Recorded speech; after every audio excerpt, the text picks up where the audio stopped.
Hi there folks, and welcome back to another video. My name's Jason Rose and we're going to have a little chat as we usually do about the Uilleann Pipes today, and forgive me if I drone on a bit. we're going to have a little look at what actually happens with the drones on the Uilleann Pipes and hopefully give you a little bit of history about the drones, how they work, how to tune them up, how to get the most out of them, have a look at some different kinds of reeds, that sort of thing. Basically, if you've got yourself a half set or a full set of Uilleann Pipes and you don't know what to do with the drones, this is your spot. This is going to be everything, hopefully, that you need to know about it. So stay tuned. And just before we get started, I just want to say a big thanks to everyone who's been supporting the channel. Everyone's been leaving me little messages and asking for ideas for videos, things to do. It's been great. Anyone who's bought a CD or a t-shirt or come to see me in a show or stop me in the street, it's been unbelievable, absolutely amazing. So yeah, a big thanks to everyone out there who's been helping out with everything. It's great that we have this little space on the internet where we can share ideas and have a nice little discussion about the Uilleann Pipes. Yeah, whenever I was growing up, we had nothing like this. You had to get your information from whoever you could get it from. You know, you could get it in a book, or there could be a piper passing through and you would stop and chat, and they would give you a couple of little tips, a couple of little tricks or something like that, and everyone was very secretive. And these days we don't have that. We've just got stuff like this, like YouTube or the Facebook groups or whatever. And yeah, nice to be part of the community and help out in whatever way I can. So yes, let's get started. Let's chat about the drones. So where do they come from? Now, the Uilleann Pipes, they're essentially like evolved from an oboe. So you've got like a baroque oboe. That's what an oboe sounds like. And it has the same kind of reed, like a double reed in it. And somebody at one stage decided it was a really good idea to attach a bag to the oboe and then add drones. And the earliest examples we have of the Uilleann Pipes, they tend to have drones. So we were thinking of like the earliest incarnation of it would have been the pastoral pipes.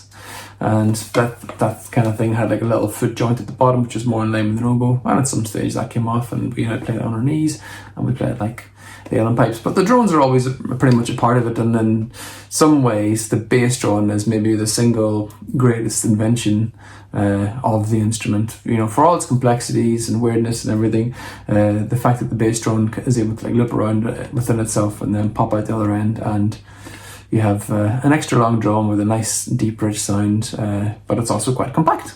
And your standard set of Uilleann Pipes, you've got 3 drones normally. You've got your tenor. I'll hold this set up because it's kind of easy to see the boxwood one on the YouTube, on the telly. So the little teeny weeny one that you normally have, it's normally closest to you on the inside, but not always. This one is the tenor and it's the smallest one. It plays a D. They all play D generally. And this is your tenor drone, the smallest one, and then you have another one that comes down to here. This is your baritone, and then the daddy drone is this one here. This is the bass drone. So it pops out here, loops around itself. This is like an S bend, and then pops at the bottom, and then there's another bend here. Don't mind the blue tack. And then it terminates here and you get the note coming out here, and that plays a D an octave below. So they're all like separated by an octave. So you've got like you've got the tenor, which plays a D, and then you got a D below, and then a D below again for the bass. So the 3 Ds, 3D pipes. Watch the space. So yeah, we've got there are 3 drones as the standard. In the old days, it was a little bit different. You didn't have the S bend at the bottom. What actually happened is you had a hollow stock, and the drone would come out and then go back into the stock, and then the S bend would be inside the stock and then come out again at the bottom, and that would give you your longer drone. And a lot of the earlier sets had 4 drones. It seemed to have been like a standard at a time, and I guess the idea was that you wouldn't have played all 4 at the same time. Because the sets that I've heard that have the 4 drones, it tends to be a bit overpowering, especially if you think if they had like no regulators or maybe just one regulator. So yeah, and then the extra drone would have been like an A drone or a G drone, and you can still get sets that play that have those drones attached. A lot of it seems to be making a bit of a comeback recently. So this is a flat set that I play, and it has the extra drones and an extra egg, which is even more uncommon. But anyway, this is another set that I play, and you can see I've got my tenor here, and I've got my baritone, which is this big long boy here, and then this one is the fourth drone, you know, and I've got my bass drone, which has a lovely little bow at the end, and you know, standard S bend. But yeah, this one is it's an A drone or a G drone. There's enough travel between here and here that you can go between A and G, which is really handy, and it's really interesting. You just pull this out and then it plays the extra note, and pop it in and it doesn't. Yeah, so on this side I have like a little plug, and then on this side there's a hole. Can you even see that? Yeah, there we go. So stops and then it opens. Pretty cool. Anyway, that gives you a bit of an idea of the history, where they sort of come from. But yeah, your standard, if you've just picked up a set, chances are you've got your 3 standard drones. And there's all kinds of really cool features. Like there's some sets where you've got like little buttons at the bottom where you can change the bass drone to play a G instead. Or sometimes you can even take off the bass drone and then this note coming out here will play a G. Just gives you a different set of flavors for your set, a couple of different varieties. But yeah, the standard is going to be just your you know, your 3Ds, you know, tenor, baritone, bass, and that's kind of all you need really. The extra stuff is nice flavor, but it's not essential. Quick interjection here. This is Jason who's doing the editing, and I just remembered that I've actually got some footage of my friend Rick, who actually owns maybe the oldest, or certainly one of the oldest sets of Uilleann Pipes, set made by Uilleann of Dublin, and we reckon it's probably 1760s. So yeah, 18th century set of pipes, maybe the oldest surviving set of Uilleann Pipes out there, and they have that interesting U bend on the bass drum that goes back up into the stock, and I took some photos and some videos of it when he got them a couple of years ago, so maybe I'll just throw in a couple of nice tasty shots of that so you can all have a look and see how far we've come, but also maybe hear how good the drones actually sounded in them days. Yeah, let's give that a go as well. Build some little bonus content, extra features.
Now, by and large, the most common type of drone you're going to get, drone reed you're going to get, is one that looks a little bit like this. This is a cane drone reed, and it's just made out of like bamboo cane, and they come in a variety of sizes. The taller it is, the flatter it is, and that's also affected by how wide the actual drone is as well. And they're very, very simple. It's probably the simplest component on the Uilleann Pipes, to be honest. And most other drones tend to have drone reeds tend to be the same sort of setup. So essentially, what you got is you have a tongue which opens up and closes like really, really fast. And what that does is that when the air is pushed through it, it vibrates, and you get like a little sort of clacking sound. And when it clacks fast enough, it becomes a drone. And I'll just blow into this one to give you an idea. There we go. So what's at the top? At the top of this one, I've got a bit of wax just to seal it, to stop any air just going straight through. And I've also got a bit of blue tack on this one. You might see that as like wax sometimes. Sometimes you don't even need it. It's just a ballast. It's a little bit of weight on the top of the reed to really force it to go. And I've also got like a little bit of... sometimes it's like just a bit of string around there. Sometimes, like what I've got here, this is a bit of silicone tubing, and this essentially puts pressure on the tongue at certain points, and that's used for tuning. So the lower down it is, the more freely it'll like flap. The higher up it is, the less it'll flap. So if you've got a drone reed that's playing out of tune, or it's going crazy or whatever, you can try pushing this up a little bit, and that'll help so that it doesn't flap as much. So you get a little bit of a flap or a really wild flap. And then the other thing to take into consideration is how far into the actual drone it is. So you can always scrape the bit off the bottom and then push them in a bit further, or use my favorite, which is a pencil sharpener. Just put that sharpener, and then it goes in a bit easier.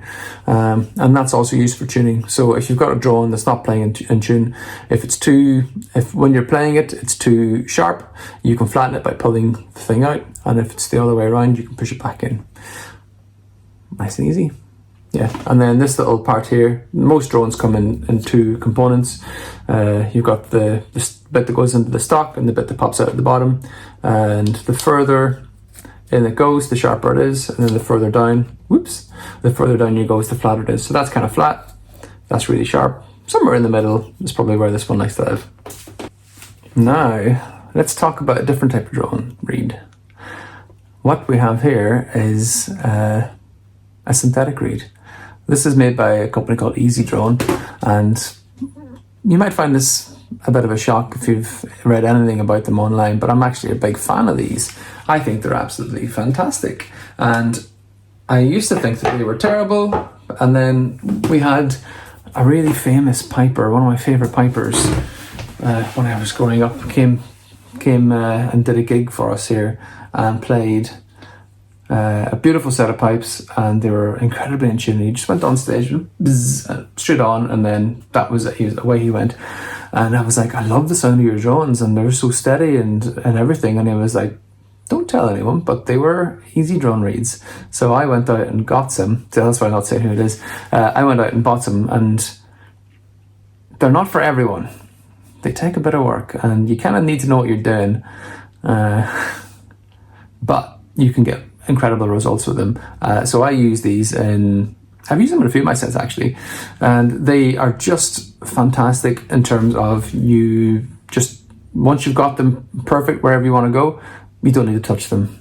Like I can sit and play in a session for 8 hours, or if I'm doing like a long gig with a band, maybe 3 hours, something like that, by just a couple of seconds shooting up at the start, and then I don't need to worry about them. It could be an hour and a half down the line, and I need to pop the drones on halfway through a tune. I can just pop them on and they're away and perfect.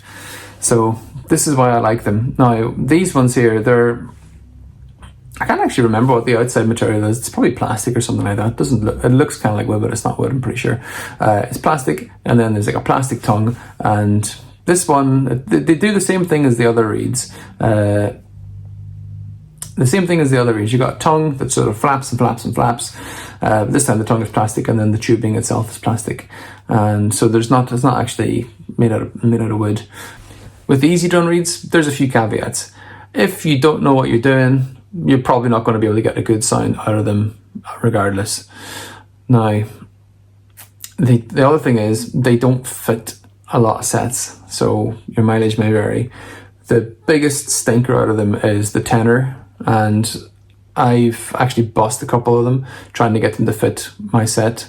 Like I used to have like a little lathe, and I would go in and just like make them a little bit skinnier, a little bit skinnier, a little bit skinnier, and then I'd eventually break them, or they still wouldn't fit, or it wouldn't work, or whatever.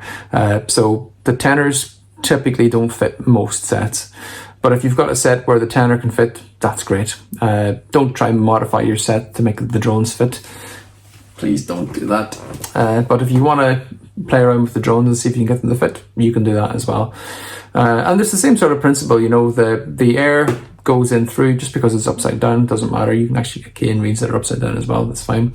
The air goes in, makes it flap. You've got a belt around the top, which you can move up and down, and that opens it or closes it, so more air or less air gets in. And the purpose of that is it makes it easier or harder to play, and it's also used for tuning. And then you can make it further or out of the drone to change the tuning as well. But these Easy Drone ones actually have another little secret, and that is at the top. This is actually a little screw which you can unscrew, and that makes it flatter, which I think is really cool, really handy, just for like little, you know, minor adjustments. I got this one all the way in because it's kinda fine for this set. Just to give you an idea, this is like based on an older sort of Burke set, Crowley kind of job, where the actual length of it is ridiculous, you know. And then you can, I like to have actually tune it really close up to the top, so it's not as long and I'm bopping into people. So yeah, I actually really rate the Easy Drone reeds. There's a sacrifice in tone. They're not quite as clappy as the other ones. They're okay. And now I'll talk a little bit about the third kind of drones. So this is in between the two. These are composite drones. So a little bit of woods, a little bit of another material. And I actually have one of these in my Taylor set. And it was made by Owner Eva, and it's kind of beyond what most people will be able to make at home, which is why I'm kind of like, you know, well, I'll show you in a second with the other reeds I have in here. But actually, this is an interesting point. Yeah, the base drone on this one has the S bend, but it's inside a single piece of wood. So the wood has a hole this way, has a hole that way, and then another hole going all the way back down. Really cool. Nice invention from Malcolm McGregor. And yeah, so here we go. So this one is a bit of brass tubing. I'm actually not going to take it out because I don't want to mess around with the tuning too much in this one. But I got a little ballast on the top, got the usual sort of belt around it, and then it goes up and down to bring it in or out of tune. And this is really stable as well. I very rarely have to like make any adjustments to this bad boy. Yeah, so this is a composite reed, and they're becoming more and more popular. A lot of makers are introducing them into their sets so that they don't get a call from a customer saying like, oh, can you send me some new drone reeds, this one's not working very well, or whatever, because they don't typically need much messing around with. Once you've got them in, once they're set, that's it, just set it and leave it. And then the other drone, the other type of reed that I've got in here, can anybody guess before I say it? Looks a bit archaic. This is an elder reed. So this is made out of elder cane. Pretty neat. This is what they would have used in the old days, and they're absolute pain in the neck to make, but once you get the hang of it, they're actually pretty good. They have a fantastic sound. They are really rich, and you have lovely like harmonics coming through, really clappy and incredibly stable. I got the idea from, there's a pipe maker in America called Will Woodson, and he makes like copies of the Taylor set here, like the drones and regulators and things like that. He does fantastic work, and I was over with him and I was like, oh my god, your drones, they sound so good, like what have you got? And they're super steady. And he's like, oh, I use elder reeds and all my stuff now. I'm like, cool. So I went home and I made a load of elder reeds. I still haven't made one for the bass drone yet, but honestly I don't think I bother because it sounds great anyway as it is, and it's super stable, so not something I'm massively in a rush to then go out and destroy all my pipes. But anyway, the elder reeds, they're a bit weird, there's not many people make them, but they're making a comeback. And if you've got any elder bushes, like elder trees hanging around, is it a bush or a tree? Don't know. doesn't matter. But if you've got any elder hanging around with you, you can go and chop it down and then cure it. I've had this stuff for a good few years now. Basically I've got like a big box of sticks in my bathroom full of bits of elder that are trying out and just doing their thing, and then every so often I'll take some out and turn them into reeds, and they sound incredible. So there's a deadly buzz off them. Yeah, so your essentially your types of reeds are, you've got your standard canes or cane equivalent like elder, or there's other, basically any hollow wood that you can use. And then you've got your synthetic reeds like the Easy Drones or other ones out there. I used to have some like little aluminium reeds, which are really interesting as well.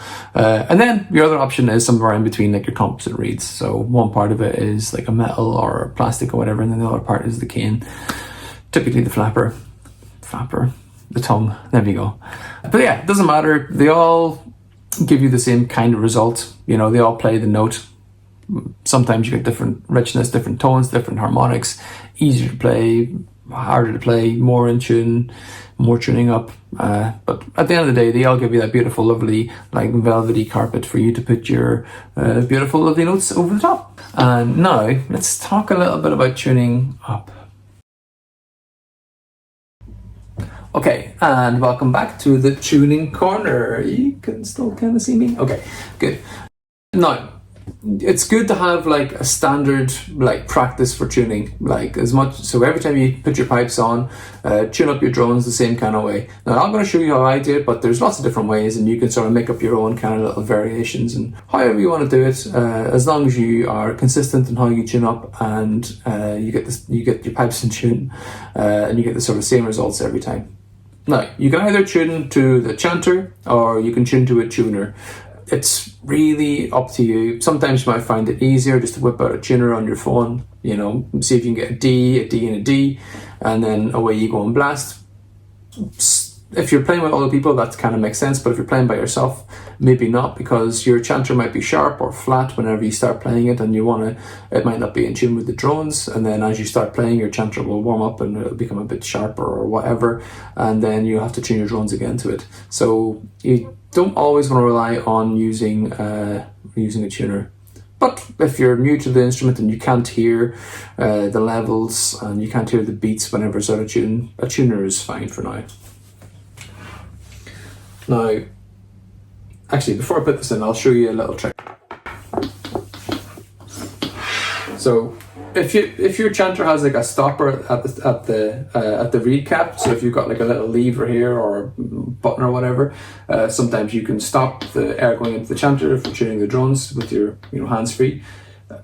Not a lot of my chanters have that. Well, some do, and some do, but they don't work. You can either just put the bag in on itself like that, or you can just unplug your chanter and just put your finger in the hole, whatever suits. And whenever you turn the drones on, they can have a drone switch, or sometimes they don't. Doesn't really matter. You might get a sound like that, and that's the sound of drones being out of tune. The nice thing about the drones is you can overblow the reeds and it'll force them to stop, and you can do that just by squeezing a little bit on the bag and then tapping with a hole where the air comes out, and that should stop the air coming out of the drone. So if I do that, there you go. So I've got the drones on, but they're still, all the air is not, the air's not coming out of them, and I've just stopped them. Quiet you, and then I can start them again. There we go.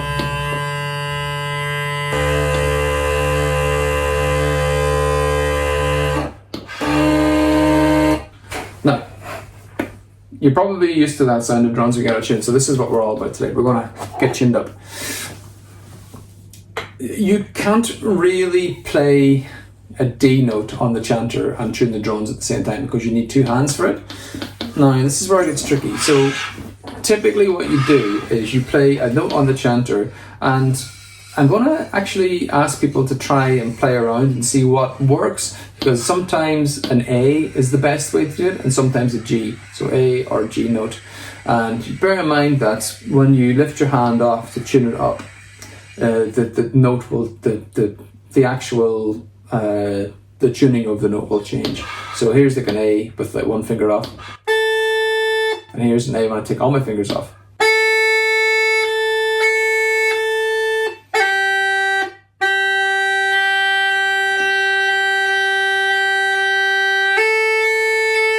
So when you're tuning up, you're trying to get it to be like kind of where it's supposed to be, and the way in which I would do it is I would find out which of those two notes in your chanter is the most like in tune with whatever you're going to do. So in this case, from this chanter, it's the G, but your mileage may vary based on what chant you've got or how your instrument is set up. So I'm going to play a G on here, and then stop these drones, and then I'm going to squeeze in around and try and move this one up and down to sort of figure out where it's supposed to be. And a little trick for you as well, actually. Normally what I'll do is I'll bring this, if I know it's out of tune, I'll bring it down like a little bit where I know it's going to be out of tune, and then I'll just spend the rest of the time just pushing it up and up and up and up. So let's give that a quick go.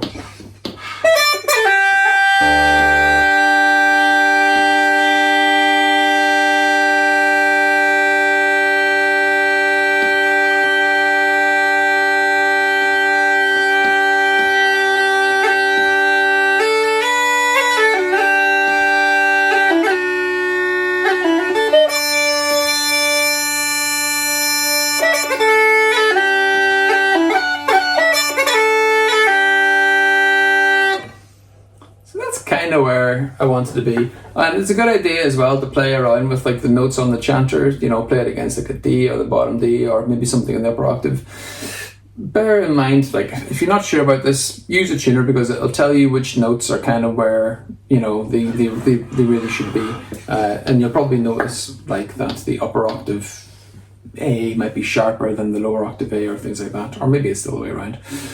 So I've got that tuned up, and I'm just going to try and tune the other notes to that. So again, I'm going to pull this one down, and I'm going to pull this one down a wee bit, and then I'll give them a blast.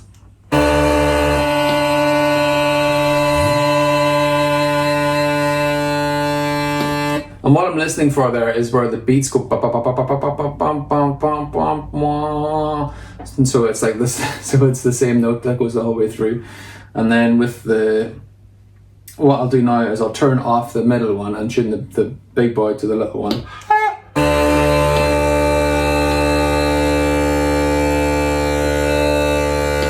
Sounds about right. And then I'll turn the middle one on again.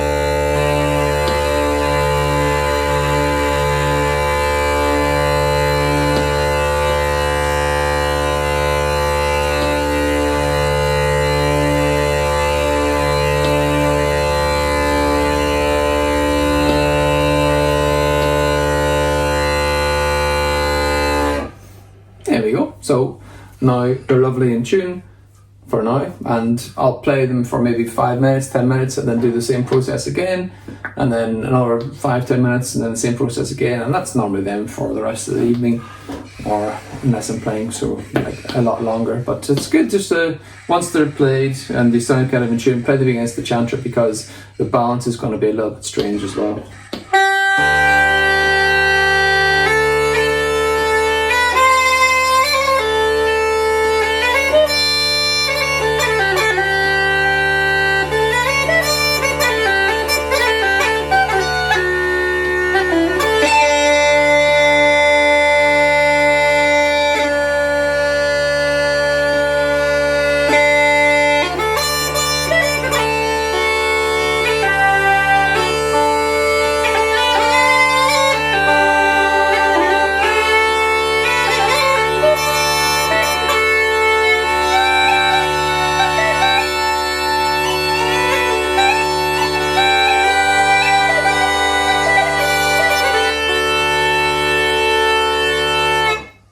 I'm kind of convinced now that the drones are sort of going in tune, and I can carry on and I can be like, okay everyone, let's just play, you know, let's play a couple of tunes or whatever, or I can do my practice and yeah, get on with it. And then, like I said, in a couple of minutes you can set them up again and do the whole thing all over again, and eventually they'll sort of settle in, and they'll be like, the adjustments you need to make each time will be less and less.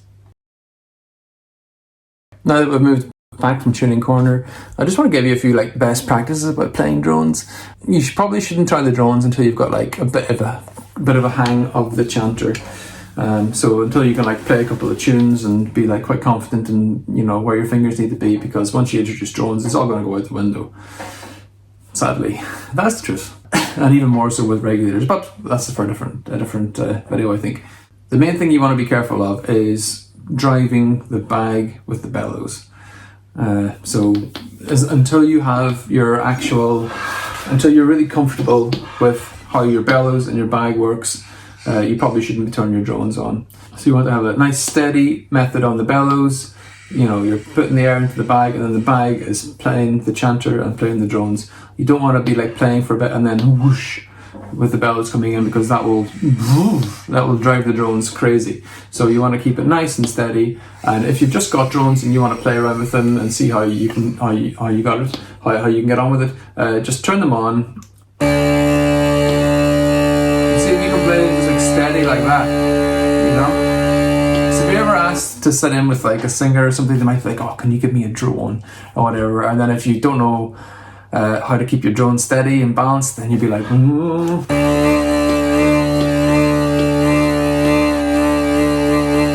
And then everyone's seasick by the end of the performance, and nobody wants that. So if you've just got drones, try and keep them nice and steady, you know. Don't over, see if you can play them by themselves. You know, imagine you're playing to a singer and you want to have a note that they want to stick to. I'm not a singer. And then at that stage you can introduce the chanter once you're like comfortable with everything, and then it'll be back to square one again. But just keep at it, and you know, over time you'll get better. And another really important thing about the drones is the balance with the chanter. And if you've got regs, the balance with the regs. But yeah, you want to have a nice balance with the chanter. So a lot of people, if they just come from a practice set and they just play the chanter, you have a habit of making the reed like maybe a little bit too hard to play. Now this reed here is maybe one of the lightest ones I've got, and it takes like little to no pressure. And to balance that, like the drones in this one they've got a lot of holes. There's like a lot of leaks in there, so they take a little bit more air than they should do. But I've got the drone reeds like nice and light and easy to play. So overall, like the set doesn't take a lot of pressure. Like it takes some air, but I don't have to like squeeze a lot. You know, like the air moves throughout all the holes and stuff, but it actually feels okay to play.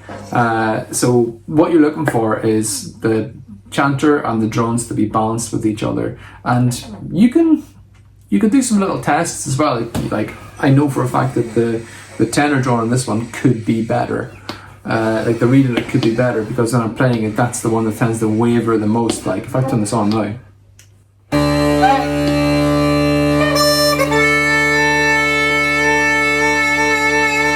when I'm giving it a little bit of extra juice, that's the drone that I can hear that's like pushing it too much.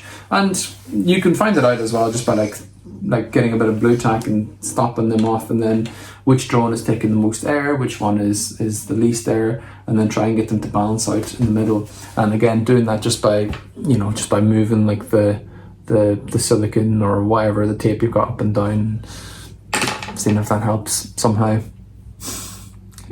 Yeah, good luck with all that.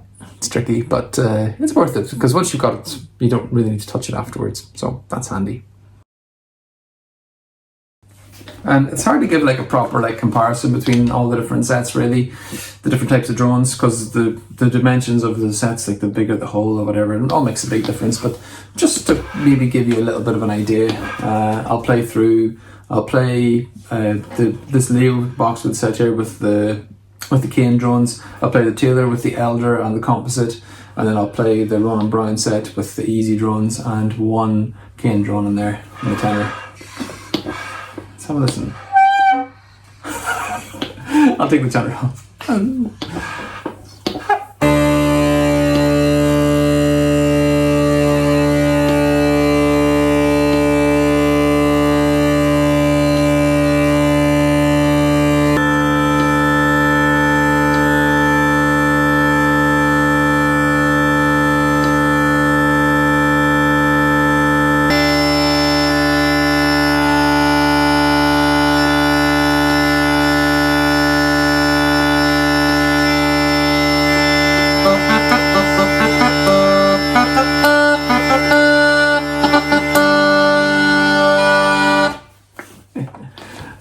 are definitely my favourite. Yeah, I mean, there's a lot to be said for the actual drones themselves, but there's a great rattle of those elder reeds, even if they're so bloody problematic getting things working.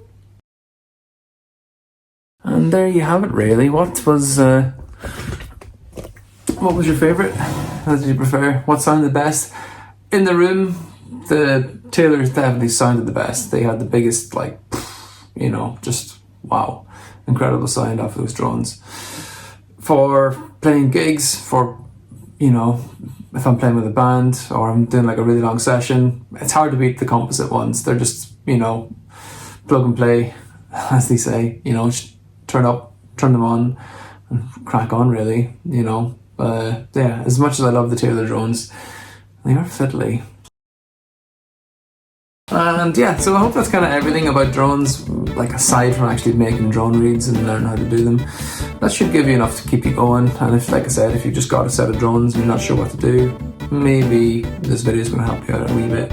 If you've got any questions, any queries, fire them in the comments or send me a message on social media or something. I'll see if I can answer, get back to you, hopefully make things a bit easier. Yeah, I mean, the instrument's hard enough as it is, so yeah, let's help each other out. Okay, and that'll do us until next time. So yeah, take it easy, everyone. Thanks again for being part of the piping community and helping out with the channel, and I'll see you all in the future and we'll do something different.